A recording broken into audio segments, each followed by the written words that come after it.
Hey everybody, it's Steve here, and welcome back to Zelda 2, The Adventure of Link. In the last episode, we stumbled and bumbled our way through the 5th palace. In this episode, we're just going to take care of some errands before we move on to the 6th palace. There's, all sorts of goodies that we got to pick up. The final heart container, or the final magic container, some pea bags, we gotta learn a new spell. I mean, it's all sorts of stuff. So let's get going. Even though we've already gotten going. When we get going, we already have.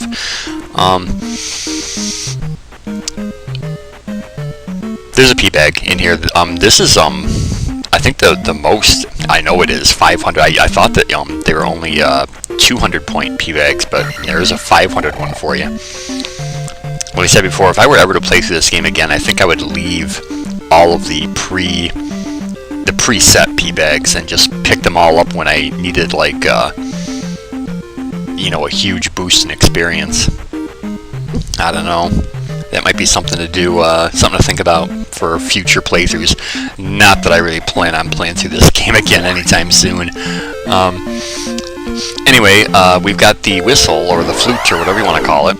And as soon as we get through this screen here, I'll be able to show what that does. If you see that little black spidery looking thing there, use your flute, and it's gone. I think he's called like the river creature or the river devil or something. And these screens that you have to go through in this area are kind of odd, with this big fence and these creatures like throwing, well, they're like little fireballs at you, which I'm failing at dodging. I don't know, it just seems, I don't know, it reminds me of childhood. I mean, I'll admit it.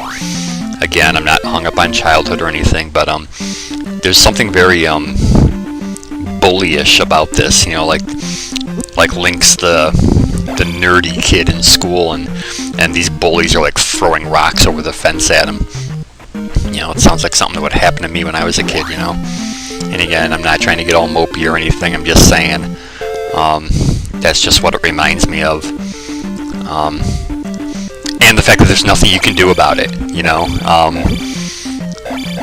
There's no way, at this point anyway, to kill those enemies that are throwing those fireballs at you.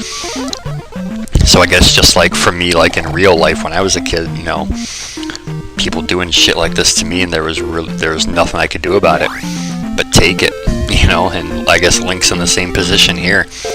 He's got no choice but to just take it. I don't know. I think I just had a bonding moment with Link. I'm actually I was getting kind of fed up with this game, but now my determination to complete this game has been renewed because I just formed a bond with Link. Good grief. Yeah, though this isn't good. I got some. Oh yeah, it's really not good. And one life, of course. Of course there's only one life left. Because, in addition to that one pea bag worth 500 points that I picked up, there's another one coming up. And, I just feel like, and there's a 200 point one, and I just feel like they're all going to go to waste because I'm going to lose that last life and lose all the experience. I don't know. I guess I'm really feeling for Link, in this particular episode. I don't know. It's kind of, yeah, I'm about ready to die again too, seriously. It's kind of like Charlie Brown, I guess. I've always related to Charlie Brown. I've always liked Peanuts, the comic strip. I've just always been able to relate to, well, I mean, there's a lot of other good aspects and good characters in Peanuts, but Charlie Brown definitely is relatable. There's always just something very somber about that comic strip that always has this like depressing undertone that I've always really enjoyed. Alright, let's get out of this cave already, and I need to change topics. I'm going to start getting all mopey here. We don't want to do that. So, I'd like to kill a few of these things if I can. I mean, they are worth, what, 20? They're worth 20. No, you know what? Forget it. Forget it. Just go. I didn't like the setup of them. They weren't set up the right way. Anyway, from here we're going to head to the next town, I believe. Actually, no, you know what? First, no, the final heart container is down here. We're going to go down here. If I can get through here first. Yeah, these things, I just don't really understand what the criteria is for hitting them. Like right there, I can bounce on their head a couple times and hit them, and then there, I can bounce a few times and not hit them at all.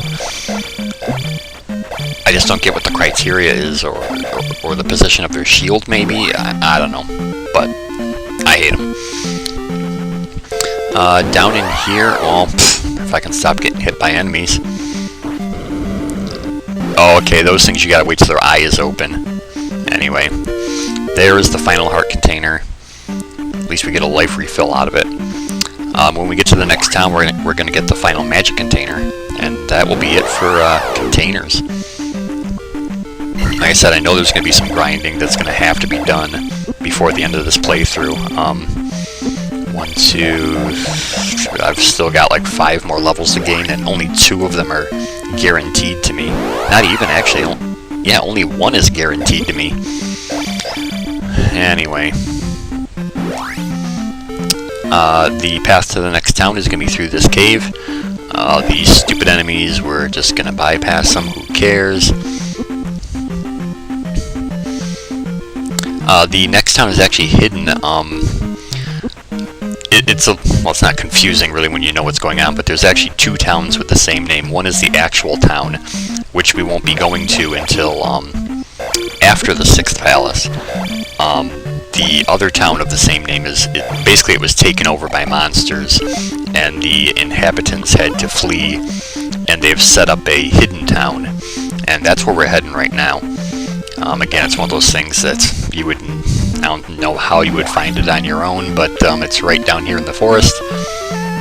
Well, no, I didn't want to use the whistle. You've got to use the hammer to like smash down the trees, and then underneath is the town, but it's right there. So anyway, this is the hidden town, the like refugee town. You deserve my help. Follow me. I do deserve it, don't I? We've never met, but I'm sure I deserve it.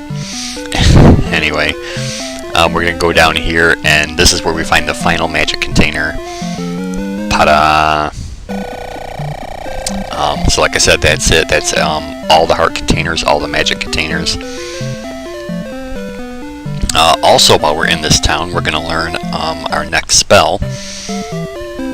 I just gotta remember what building it is, though. And again, getting to it is really... If you didn't know how to do it, if you didn't have somebody telling you, hey, do this, you wouldn't think of it. At least I wouldn't. Basically, you've got to go... You have to enter the house and then enter the fireplace, which is really weird. Because what it does is it leads you into the basement. Instead, you'd think the fireplace would lead to the chimney, but whatever. No, too far, no. This is where we have to come after we learn the spell. I passed it up somewhere. This house, maybe? Yeah, go in the fireplace here. And down you go, and we're going to learn the all-important, wait for it, remember the magic word. Abracadabra? Yes, it is the spell. You can't make this stuff up, I'm telling you. We have just learned the spell. Anyway, we're going to go back to the area that I was just at, over on the farthest right point of town, and we're going to use the spell. I just find that funny. I'm probably going to say spell like 50 more times before the end of this video, but anyway, use it. This building appears.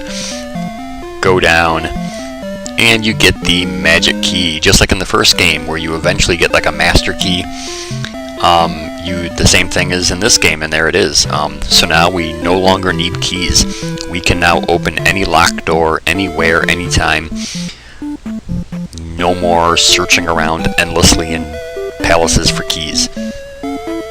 I really didn't have any trouble with until that last one there. And then even then, like I said, even then you can use the fairy spell to get through a locked door, but we don't have to worry about that anymore because we've got the magic key thanks to the spell. Anyway,